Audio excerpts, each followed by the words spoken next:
जय हिंद, वंदे मातरम, भारत माता की जय। राष्ट्रवाद की बात प्रहार के साथ आप सभी का हार्दिक स्वागत है। दोस्तों, ये 2-3 दिन में जो घटनाक्रम हुआ है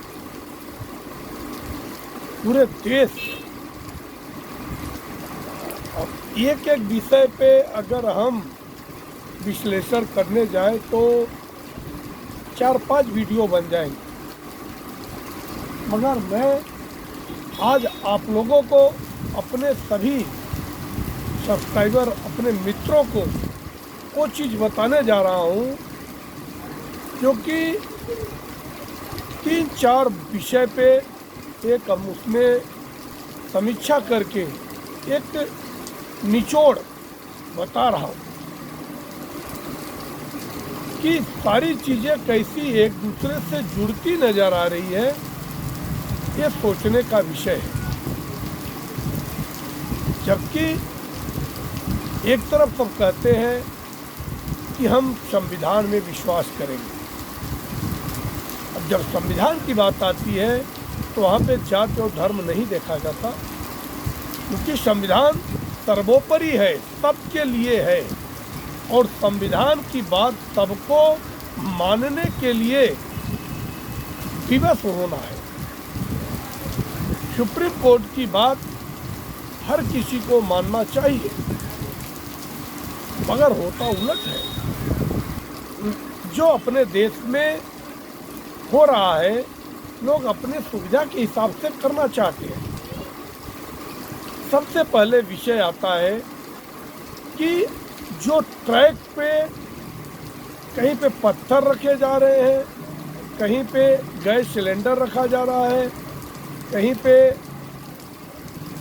तमाम चीज़ें रखी जा रही हैं, सीमेंट के बड़े बड़े ब्लॉक रखे जा रहे हैं और आए दिन गाड़ियाँ, चाहे और मालगाड़ी हो और चाहे पब्लिक पैसेंजर गाड़ी हो, चाहे मेल हो, चाहे एक्सप्रेस वे हो, एक्सप्रेस की गाड़ियाँ बार बार डीरेल हो रही हैं।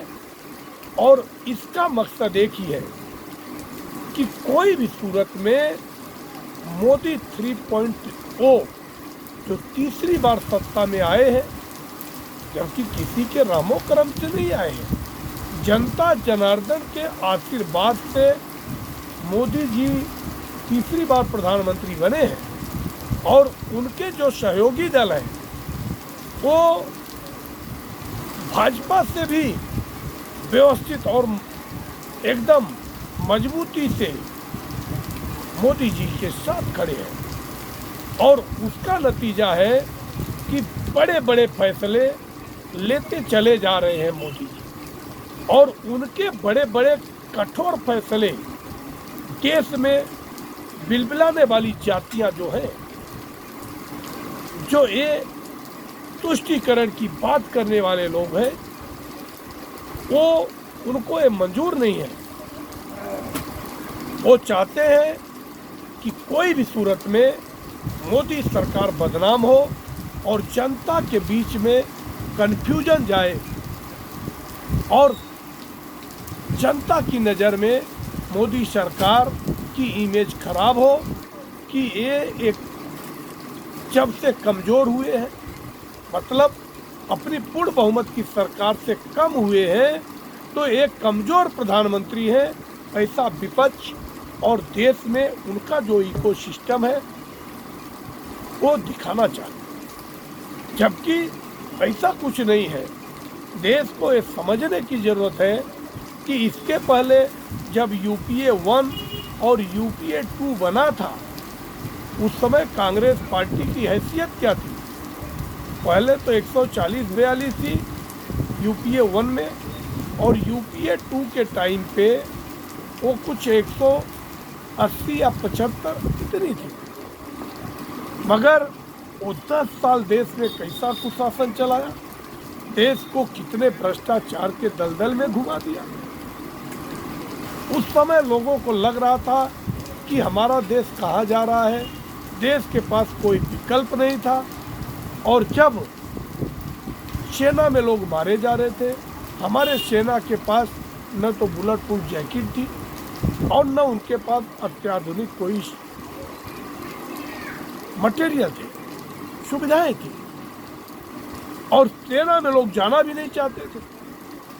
मगर अब जो सरकार आई, जबकि कितने 1980 से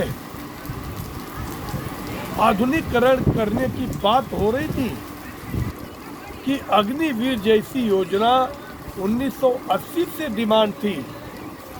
जब पाकिस्तान से युद्ध हुआ था 1972-71 में, जब जिसका श्रेय कांग्रेस पार्टी लेती है और नाकाम इंदिरा गांधी की सरकार को वो आयरन लेडी के नाम से नवाजते हैं और खुद के हाथ से वो ले लेती है भारत रत्न। तो विषय है कि जो प्रकरण पहले ट्रेन का हो रहा, दूसरा जो मस्जिदों का हो रहा, कि धारावी में अगर 1 साल पहले बीएमसी प्रशासन ने नोटिस दिया था कि इसमें जो अवैध निर्माण हुआ है उसको एनी हाउ डिमोलिश करना चाहिए, इसमें 2 समुदायों में किसी प्रकार का वैमनस्य नहीं होना चाहिए, और अगर आज मौलाना मौलवी जो लोग तैयार हुए कि मुझे 7 दिन का समय दो, हम अपने हाथ से इसको डिमोलिश कर देंगे, तो एक अच्छी पहल है। और शायद एक दूसरे को भ्रमित करके, गुमराह करके देश में किसी प्रकार की अराजकता या कानून हाथ में लेने से बेहतर है कि लोग चीज़ों को खुद सही करें।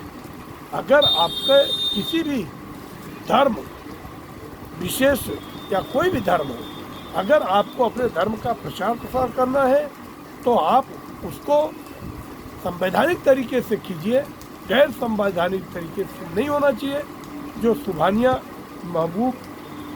मस्जिद थी धारावी में, उसको अगर उसमें अवैध निर्माण तोड़ने के लिए सुबह 9 बजे बीएमसी की गाड़ी आती है, तो उसके पहले कट्टरपंथियों ने ग्रुपों में इसको फैलाया और बाद में क्या हुआ, वहाँ पत्थरबाजी हुई, ऑफिसरों को चोट आई, गाड़ी में तोड़फोड़ हुई। ये बिल्कुल कानून के खिलाफ है। ये अगर आप विश्वास करते हो लोकतंत्र में, अगर आप संविधान में विश्वास करते हो, तो कानून हाथ में लेने का कोई अधिकार किसी को कानून नहीं देता है। अब दूसरी बात करता हूँ कि जो इम्तियाज जलील अपने समर्थकों के साथ मुंबई में कूच करते हैं, लाखों लोग सड़कों पे धरना प्रदर्शन करते हैं। धरना प्रदर्शन करने का अधिकार जरूर संविधान देता है, that is your fundamental right, मगर इस तरफ से अराजकता कि आपकी वजह से करोड़ों लोग प्रभावित हो, किसी की भी जान चली जाए, इमरजेंसी व्यवस्था हो, कोई एम्बुलेंस हो, तो आपकी जो मानसिकता है इससे बाहर निकलने की ज़रूरत है। हिंदू और मुसलमान में देश को धकेलने से कोई लाभ नहीं होगा, सिर्फ नुकसान होगा तो देश का होगा। जो आज विश्व की 5वीं अर्थव्यवस्था हुई है, और आने वाले समय में जो मोदी जी ने कहा है कि विदिन 27 अपना देश विश्व का तीसरा अर्थव्यवस्था बनेगा, उसको बनाने में हिंदू, मुस्लिम, सिख, ईसाई सभी का योगदान होना चाहिए, न कि हम जाति, पंथ, मजहब में बटे। ये जो पारिवारिक पार्टियां हैं, इन्होंने देश को कुछ दिया नहीं, दिया तो क्या, परिवारवाद दिया, लूटवाद दिया और जातिवाद दिया, देश को अधर में ढकेल के रखा। जब आज देश तरक्की के राह पे जा रहा है, तो इन लोगों के मंसूबे पे पानी फेरना चाहिए, और देश के लोगों को, पढ़े लिखे लोगों को, युवा लोगों को आगे आने की ज़रूरत है। अब एक विषय और आज की है कि नोट के नटवर लाल, जाली नोट की छपाई सभी सपा के ही सिपाही। सपा के 2 बड़े नेता रफ़ी खान और